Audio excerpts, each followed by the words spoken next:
வெட்டிவேறு சப்பரத்தில் எழுந்தருளிய திருச்செந்தூர் முருகன். பல்லாயிரக்கணக்கான பக்தர்கள் தரிசனம்.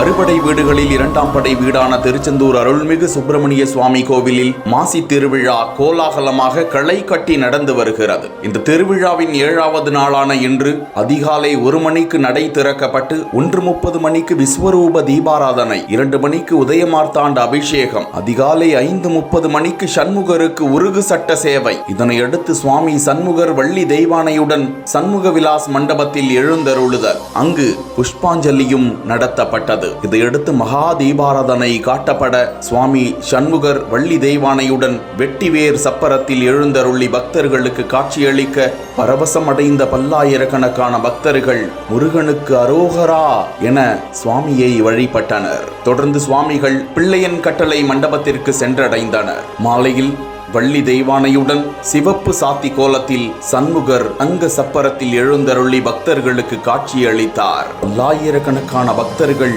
ரோகரா கோஷத்துடன் சுவாமி வழிபாடு செய்தனர்.